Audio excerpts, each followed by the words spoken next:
Amis financiers, bonjour, je suis Nico de la chaîne Business Operator. On se retrouve aujourd'hui pour une toute nouvelle vidéo qui s'intitulera Les métaux précieux face à la crise. On est parti. Alors, l'or, une valeur incontournable historiquement. Les premières traces d'or dans les civilisations sont datées du 8e et du 6e siècle avant Jésus-Christ. Toutes les plus grandes civilisations ont utilisé l'or. Peu importe l'utilisation, mais elles l'ont utilisé. Ça a toujours été un symbole de pouvoir et de richesse. Les couronnes des rois étaient en or pour les plus riches, un symbole de puissance. Gengis Khan donnait des tablettes d'or à ses conseillers ou autres hommes de confiance pour qu'ils puissent traverser le royaume en toute sécurité. C'était un symbole de pouvoir et de puissance. On retrouve l'or présent dans de nombreuses religions, que ce soit dans certaines enluminures ou dorures dans la chrétienté ou ailleurs, des crucifix en or et autres. Et la première utilisation de l'or en tant que monnaie que l'on a trouvé et daté, ça se situait dans l'actuelle Turquie aux alentours du 6e siècle avant Jésus-Christ. Mais alors pourquoi l'or est monnaie? Pourquoi l'or et pas autre chose est considéré comme monnaie? Parce que l'or possède 4 qualités que peu de métaux possèdent. La première qualité, c'est qu'il est rare. La quantité d'or sur la Terre est stable, et en tout cas est à peu près finie. On ne pourra pas augmenter la quantité d'or qu'il y a de présence sur la planète Terre. Certains parlent de miner les astéroïdes, mais on n'y est pas encore. Donc voilà, première qualité, il est rare. Et sa quantité est stable dans le temps. Deuxièmement, c'est un matériau durable. Il est extrêmement résistant et robuste face au temps, ce qui est très important parce que vous n'avez pas envie que votre pièce d'or, au bout de 5 ans ou autre, même quelques mois, rétrécisse. Non, son poids, sa taille est importante. Troisième qualité, c'est un actif fongible. Il est facilement interchangeable entre les individus ou institutions ou autres. Et il est identifiable. Sa couleur, sa densité, sa ductilité et ses propriétés acoustiques sont uniques. Grâce à toutes les propriétés de l'or, vous ne pourrez, si vous êtes un expert ou qu'un expert fait votre expertise, il ne pourra pas se tromper. De l'or est de l'or, de l'or toqué, c'est de l'or toqué. Voilà. Ces 4 qualités font que l'or remplit parfaitement son rôle de monnaie. Alors, ensuite, on va parler des 8 étapes de l'or. Première étape. On va démarrer ces 8 étapes avec un état souverain. Et cet état souverain, il utilise au tout début de la bonne monnaie. Cette monnaie, elle est échangeable. Enfin, c'est soit de l'or, soit de l'argent, soit, dans tous les cas, elle est échangeable en or ou en argent. On appelle ça l'étalon or. Dans le cas où la monnaie est échangeable contre de l'or et de l'argent. Et c'était le cas de nombreux pays. Et ce fut le cas des États-Unis, par exemple, avec ce billet de 100 $. Donc ce billet de 100 $, qu'est-ce qu'il explique? Ce billet de 100 $, c'est un justificatif qui justifie le fait que dans un coffre qui vous appartient, qui est à vous, il y a la somme de 100 $ en or, la quantité de 100 $ en or. C'est-à-dire que on sait que à l'époque, bon, je ne sais pas les prix, mais 1 $ égale 2 grammes d'or, donc 100 $ égale 200 grammes d'or. Donc monsieur a 200 grammes d'or, et donc si vous donnez ce billet de 100 $ à une autre personne, vous lui donnez non seulement ces 100 billets, mais surtout la quantité d'or correspondant à la valeur du billet. Voilà, c'est le plus important. C'est ce qu'on appelle l'étalon. Donc ensuite, notre état souverain, il se met à évoluer et il prend la fâcheuse tendance, ça dépend pour qui, mais la fâcheuse tendance à s'impliquer davantage, que ce soit dans l'économie, dans la société, dans les politiques économiques, sociétales et autres. Et l'exemple que je vous ai trouvé pour justifier, ou du moins exposer cet argument, c'est le New Deal de Roosevelt, qui a été fait dans les années 30 après la grande crise de 29, qui est typiquement une intervention de l'État dans l'économie et dans la vie au sens sociétal du pays. Mais ça peut être aussi d'autres interventions qui sont pas forcément néfastes, parce que le New Deal a été techniquement un échec, mais cette intervention peut avoir d'autres formes, comme celle par exemple des infrastructures, comme le barrage Hoover que vous voyez à gauche et le Golden State à droite. Les interventions peuvent être bonnes ou mauvaises, ça ne change rien au fait que l'État intervient davantage. Et plus il interviendra de façon, on va dire, bonne, plus il aura de chance d'intervenir de façon mauvaise, parce que l'État est accro à ça. Donc notre fameux État, il est très fort, il s'enrichit, et plus il s'enrichit économiquement, plus son influence grandit. Et donc si son influence grandit, ses voisins se mettent à vouloir prendre une part du gâteau. Et donc pour se défendre, cet État souverain finance une armée massive. Quand on a de l'argent, on a de quoi se payer des armes et des mecs pour tenir les armes.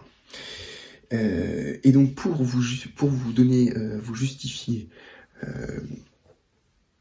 à quel point l'influence peut être diverse, on peut parler du plan Marshall, qui après la Seconde Guerre mondiale est le plan de reconstruction de l'Europe, le plan de financement des États-Unis pour reconstruire l'Europe. Et on peut parler aussi de l'OTAN, une organisation militaire. Pour vous montrer que quand un pays, là on est dans un cas dans du soft power, et encore, on pourrait discuter là-dessus, et dans l'autre cas du hard power. J'aurais pu très bien prendre, par exemple, comme exemple l'influence d'Hollywood en soft power, voilà, entre autres. Mais c'était vachement moins cool.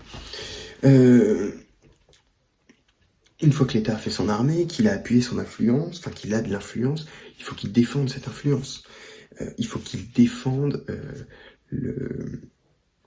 la puissance de sa monnaie. Et c'est ce qui se passe une nouvelle fois avec les Américains et le dollar. Donc l'État finit par mettre à contribution son armée, et là les dépenses explosent. Donc les dépenses de l'État et au moins les dépenses en défense. Sur le thème de la défense. Et ainsi l'armée assure la stabilité de la monnaie à travers le monde.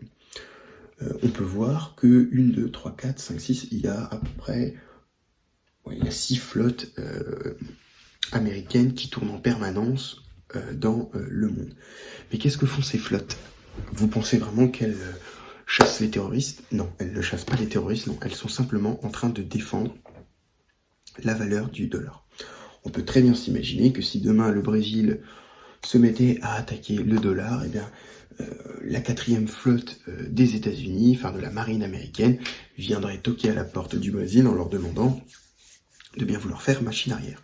Et comme les Américains ont les plus gros canons, eh ben, les Brésiliens obéiraient à coup sûr. À gauche, je vous ai mis le graphique sur le budget de la défense des États-Unis. Et on peut voir que la tendance est toujours dans une pente assez ascendante, et que on fait des plus hauts creux. Et donc, pour financer ces guerres, pour financer cette présence militaire, souvent on en arrive au cœur du problème, qui est la création d'une seconde monnaie non échangeable en métaux précieux, et qui peut être créée en quantité illimitée. Et pour les États-Unis, en l'occurrence, le meilleur exemple, c'est 71, quand Nixon, ici présent,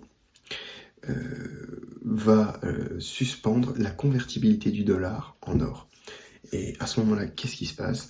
Donc là, c'est un bouleversement complet dans le système monétaire mondial, premièrement. Et dans son discours à l'époque, il dit que ça ne durera que 3-4 semaines. spoiler alerte, le dollar n'est toujours pas adossé à l'or. Et donc voilà, c'est Nixon qui a, dans les années 60, en 71, qui a suspendu cette convertibilité. La suspension de cette convertibilité permet de créer cette seconde monnaie. Voilà. Et donc, cette seconde monnaie, elle fait son apparition souvent à 3 moments. Elle peut faire son apparition à 3 moments distincts en relation à la guerre. Elle est faite soit au début de la guerre, et le meilleur exemple que je puisse vous donner, c'est l'exemple de la France pendant le début de la Première Guerre mondiale, qui, pour financer ce qui s'annonce être une guerre très très très très compliquée, va suspendre la convertibilité du franc en or pour payer ses soldats avec de la monnaie imprimée.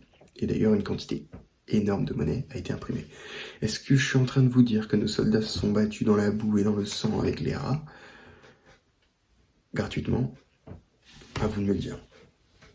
Et donc les Français ont fait en premier, ensuite les Allemands, ensuite les Anglais. En deuxième exemple, c'est pendant là où les guerres. Et le meilleur exemple, c'est soit Athènes ou Rome. Je vais plus vous parler de Rome, parce que une chose importante à noter, c'est qu'à partir d'un certain moment dans l'histoire romaine, les empereurs se sont mis à augmenter la quantité d'or dans le système monétaire sans y ajouter d'or. Comment ils ont fait? Vous prenez 1 kilo d'or, les proportions ne sont pas respectées. Vous prenez 1 kilo d'or, vous y rajoutez 200 grammes de poudre de fer ou de n'importe quoi que vous voulez, et vous faites des pièces. Et vous faites ça sur 20 ans, 30 ans peut-être, 50 ans. Et bien vous augmentez votre quantité de pièces d'or dans le système monétaire, mais la valeur de cette pièce diminue avec le temps. Et donc, quand les gens se rendent compte que la pièce ne vaut plus rien, c'est la fin des haricots. Et cet exemple résume parfaitement la situation actuelle. Et sinon, la création de cette seconde monnaie est une solution face aux ravages économiques des guerres précédentes. Et pour moi, un des bons exemples à vous donner, c'est la guerre du Vietnam, qui commence dans les années... en 1955, même si c'est encore débattu historiquement, on n'en est pas sûr, vu que c'est une guerre qui ne dit pas son nom.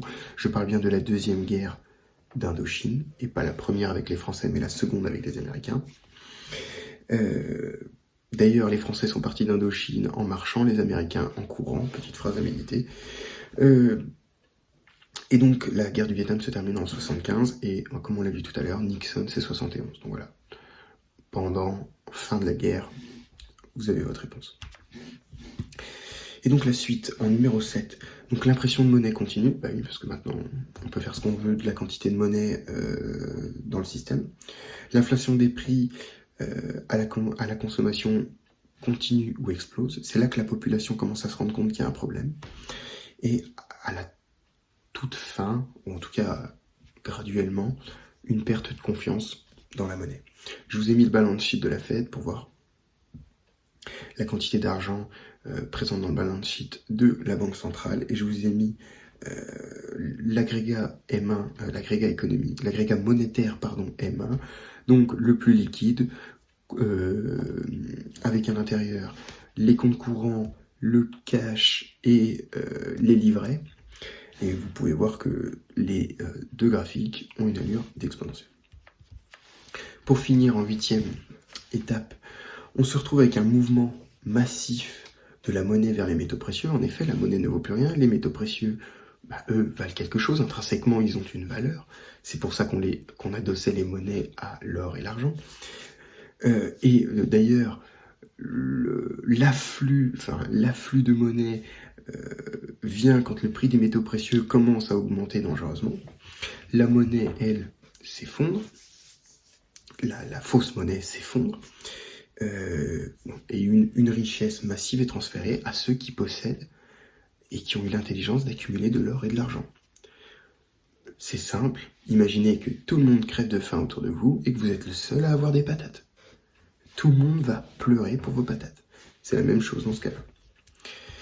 Et donc on enchaîne.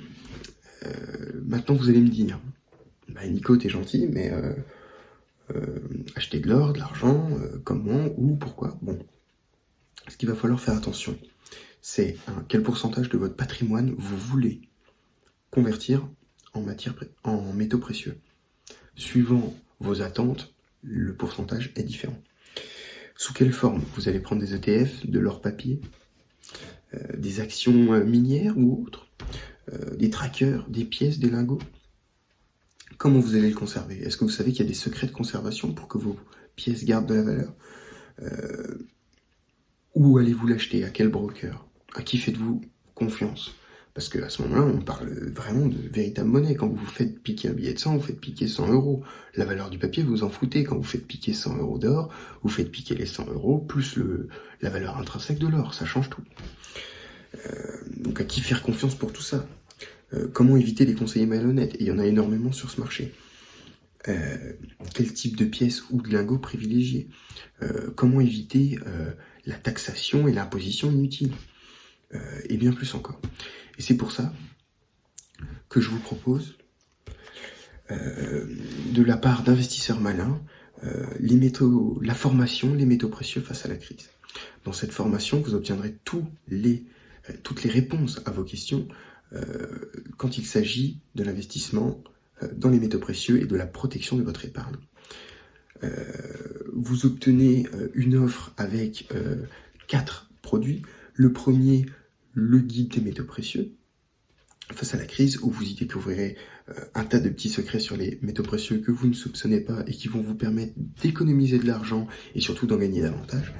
Vous allez découvrir le guide sur l'or et sur l'argent, vous détaillant les meilleures pièces d'investissement dans chacun des métaux précieux. Vous allez aussi découvrir le rhodium, le nouvel or rose, qui rapporte beaucoup plus de l'or, beaucoup plus que l'or, et qui est probablement le métaux précieux à surveiller dans la prochaine décennie. Et surtout, vous obtenez la garantie en or. Si vous pensez que cet investissement ne vaut pas le coup, vous serez remboursé suivant les conditions, et elles ne sont pas non plus exécrables. J'espère que vous avez apprécié cette vidéo. J'espère que vous saisissez l'importance de ce message. J'espère que vous avez passé de bonnes fêtes, que ce soit à Noël ou au Nouvel An. Pour moi, c'était pas trop mal. J'espère que vous avez la santé et que la richesse vous sourira. N'oubliez pas de partager, de commenter et de liker la vidéo. N'hésitez pas à checker la description pour faire vos emplettes, parce qu'il y a des formations avec énormément de valeur, et pour les gens qui veulent passer à l'action, c'est parfait. Je vous remercie de me suivre. Sur ma première vidéo, on a dépassé les 18 vues, ce qui est à peu près extraordinaire. J'adore, je vous remercie. N'hésitez pas à commenter, à donner votre avis, à critiquer de façon intelligente pour que je puisse m'améliorer. C'était Nico de la chaîne Business Operator. Portez-vous bien, ciao.